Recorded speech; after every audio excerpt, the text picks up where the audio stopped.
So like us, you might be meeting in a venue that you don't own. You're maybe hiring it, maybe it's a school, maybe it's another venue, but you've got used to setting up and packing down every single week. And you know the pain of driving in equipment or having storage on site and having to keep setting it up.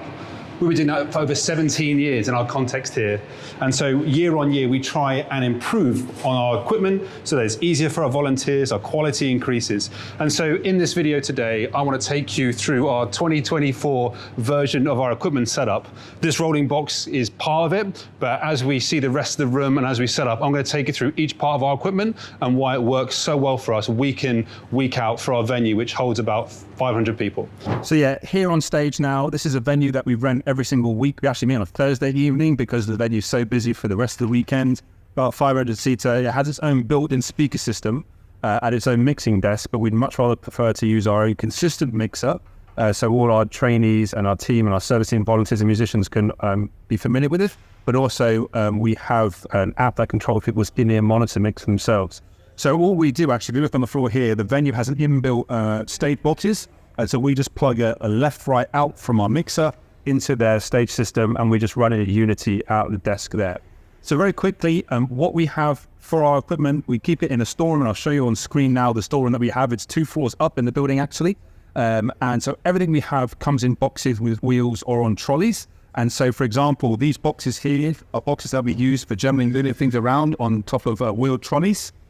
We have this Koenig & Mayer stand case, which is super helpful to put all our mic stands in, all in one place, padded, wheeled, so it can go wherever we want to.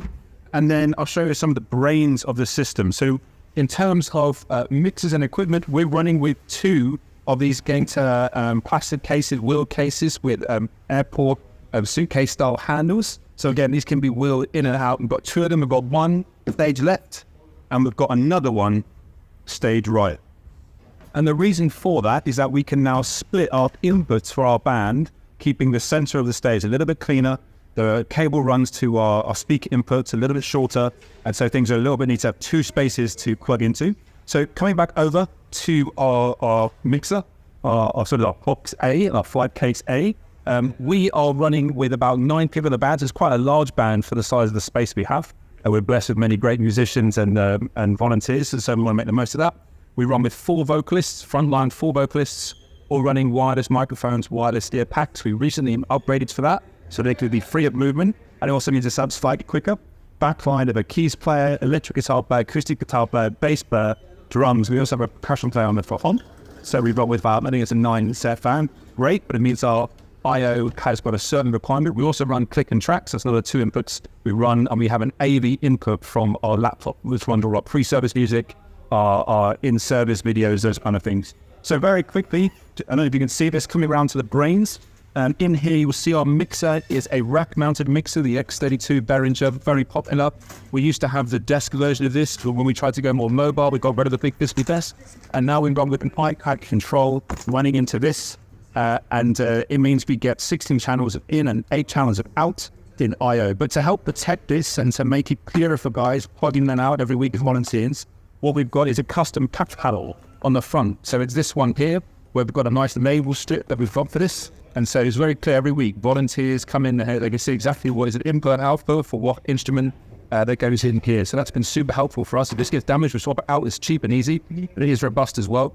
In here, we also house of our wireless receivers. For our wireless mics, we've also got a rack-mounted power strip to power things inside. We could have got a antenna combiner, but actually we found it is just simple enough to have a multi-antenna unit like this, stick them all on. It doesn't look quite as neat, but it does the job, and it's about 1/10 of the price, so that's helpful for us to keep within budget. On the back, you'll see that we have a power conditioner, an Adam Paul power conditioner that has a multiple 10 outputs on the back. So we have a single twist power con up here, which is again a custom panel that we've built using standard components.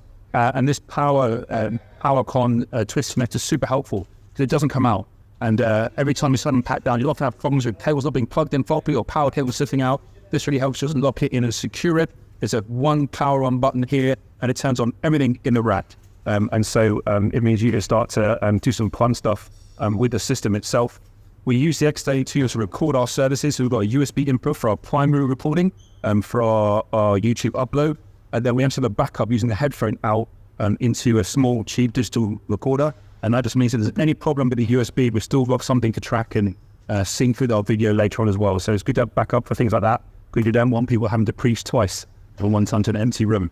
And so in here, we've got space for a shelf. We've got a mesh cover plate here just to make it look a bit neater. But behind here, we've got our wireless router that's plugged into the back of the X32 mixer, and that's what allows our iPads to control the mixer. But also has every musician with an iPhone or an iOS or Android device to control their own in-ear mix. So there's an app for Behringer that locks out just the mix buses for the musicians as well. So everything runs on a tri-band router, a dedicated band for the sound team, and 2 bands just allocated to the band, just so they've got no crossover of things and everyone can get access to it. So that's our main box A. We just power them off of a wall socket. The power here is clean and reliable, so we don't have to do much else than that. And then we've just got a series of distribution of power strips. Simple, trying to spend decent amount of money on the power strips. Don't cheap out the cheapest thing you can find. Bad power makes things very complicated to find out it's robust. And so that's what we've done. This box here is the master. The slave box is the one over there. And so to have them talk to each other, we use a Deficon connector. So it's actually this connector just down here. And look if we can see that, this one here. And we've got it on a reel spool, leads 25 meters. And that cable runs behind the banners at the back of stage and plugged into our slave box, our block B. So at the back of this, you'll see it's quite a similar arrangement. We've got the PowerCom connector. We've got a distribution power conditioner. We've got some antennas at the back here. And then we've got some custom panels blank panels just to close it up there. Come around to the front of this box. This is one that hosts an S16, which is a Behringer product, which is that stage box type unit, which is rack mounted. Again, we're just labeling. We've decided here not to go with a patch panel, partly because it's a slightly cheaper unit. And so we don't mind if it gets a little bit more scratched up. But also this can't be rear mounted. So you still have to have cables coming out and in that regard. So this is all labeled up for 16 ins and 8 outputs. So we get enough for our team. What's quite fun about this is we had to do some patching inside the rack for these wireless transmitters for the IEM DNA monitors and for 2 other wireless mics. And so we found these really cool patch XLR cables with right angle connectors, which made it super easy. They're short, like 300 mil, 30 centimeters. And so they go through this little brush panel here. So it's nice and neat, week in, week out. In here, we've got 2 IEM transmitters working for the wireless packs. And then we actually pan them left and right to have individual channels. So it actually runs 4 packs out of 2 transmitters, which is really helpful. And we've got the 2 wireless mic receivers. Then we've got a really cool 1U battery charging drawer. This goes into the back of the power distribution power conditioner. And these are really handy 8 battery charging units. So rechargeable batteries are charging through the service. You have 2 full sets of batteries so that during the service, they're charging to the next service. And that powers all the wireless mics and the wireless receivers. We also we charge the iPad in here as well. With a little power brick in here that powers all those things. Then this is a really nice thing from Thomanns, and it's a it's a bespoke foam inlay, super helpful. Before we just threw our microphones in any drawer, they got beaten up. This is really nice just to have the right size protection for us, going to instead of investment, which is really helpful. Space for extra spare batteries, and then a top drawer where we keep our DI boxes and some of our other wireless packs, which we'll talk about in a minute.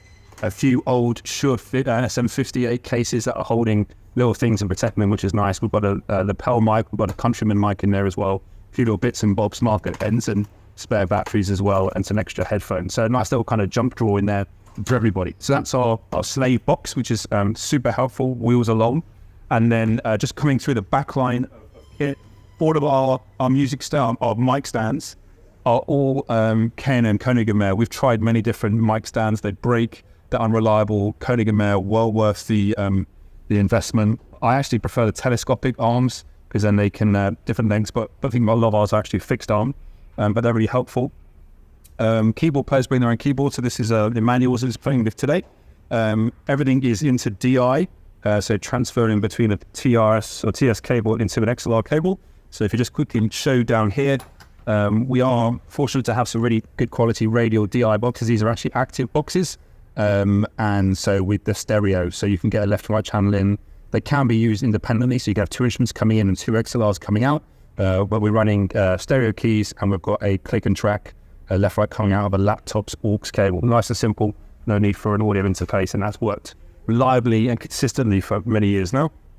All of our mics we're running now are Sennheiser EWDs. First threads, they now do EWDXs, but these are all EWDs. Really impressed with quality and reliability with a mute switch. Well, that's been great. We just label them to make sure we know who's in which position. And so that works rock solid for us and super, super helpful. Other things to consider, a few music stands are always helpful. They actually need a whole box to house them because it's such an awkward shape. Top tip for any church is try and get your musicians to play without music. Firstly, it saves on your storage, same sort of equipment, saves on maintenance, but also it makes your band far more engaging. And so that's one of our growth points as a team, is to move away from music so that we can be more engaged, but also save on equipment and storage. These are dual guitar stands, super helpful. But I don't know if you get this where they are. These are Hercules. They pat down nice and small. They're super reliable and sturdy. And they can do 2 guitars. So this will be shared by acoustic and electric tape. Obviously that's keys. Acoustic sits in this position here. Our DI boxes, if they're not the more expensive radial type, are these Behringer DI400Ps.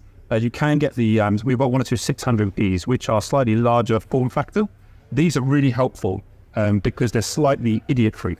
So there's one switch, it's a groundless switch. There's no amp instrument, there's no line levels, mic level type stuff, which ultimately just confuses people and gets set up incorrectly. So the simpler it is, the more idiot-proof it is, the less problems you'll have.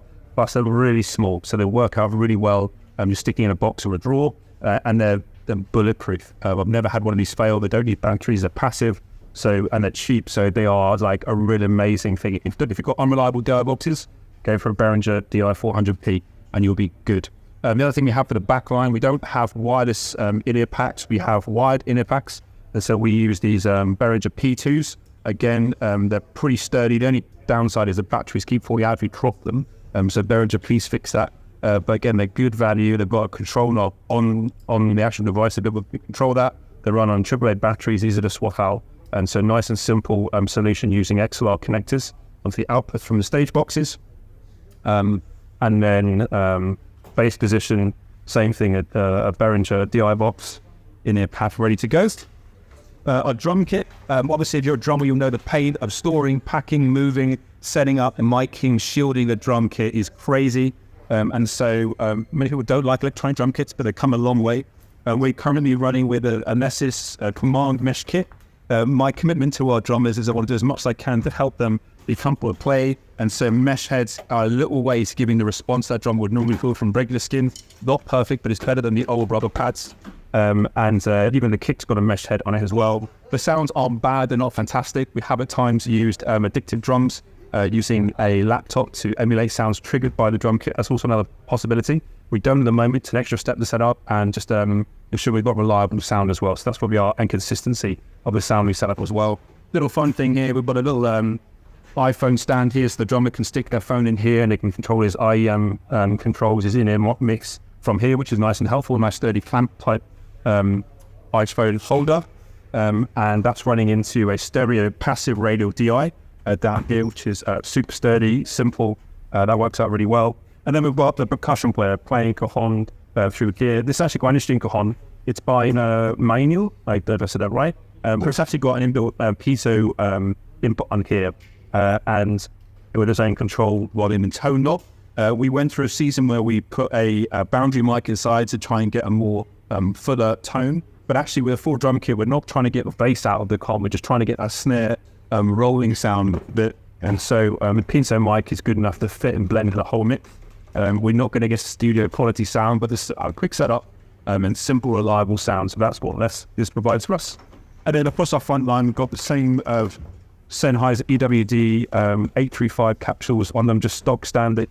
And that works well for us. And these are our most recent IEMs. These are the XSW, kind of the entry-level Sennheiser wireless monitor packs. And they're simple, they're plastic, they're not super high quality, but they do give people wireless IEM mix. And we have had some challenges with interference on these. So we've had to do a frequency sweep and trying to find a clear area of radio frequency. And we're getting there, but it's not perfect. That's something we still want to work on to get. But everything's labeled, trying to give everyone a decent idea about what their pack is and keep things consistent. And then on the bottom of our mics as well, we have numbering. So we've got positions 1 through till 4. And so that will be helpful for guys to be consistent with what channel set up for which one. On the stage, you'll see these wedge monitors. They're not ours, they're the venues. We don't use them, they're not connected in. But you just have 2 subs that we use. I think they're 18-inch subs, which we obviously use as part of the front of house system. And that's pretty much it for the setup. I don't know if that's simple for you or complicated for you. That gives us 9 musicians to play into what is quite a small, concise setup. And we're really pleased with what we have at the moment. We don't have any plans to expand or change or anything at the moment, but I know our drummers are really hopeful that we can at some point get a permanently installed drum cage. We've got a really nice drum kit, nice mics as well, but we've found that consistency of mic setup means it is quite challenging to get a good quality sound, hence the need for an electric drum kit through here. And I think that's it. I hope that's been helpful to you. Hopefully it's clear to you how we're doing things. I'll post a link to a lot of the items in the description below, not for money back, but just to give you clarity about what we use. And hopefully I'll give you a chance to see the venue before we set up, and then after we set up as well. But if you've got any questions, you can email in, and I'd be glad to answer. Okay, take care. Bye. So this is what the room looked like before we started setup, and this is what it looks like after we set up.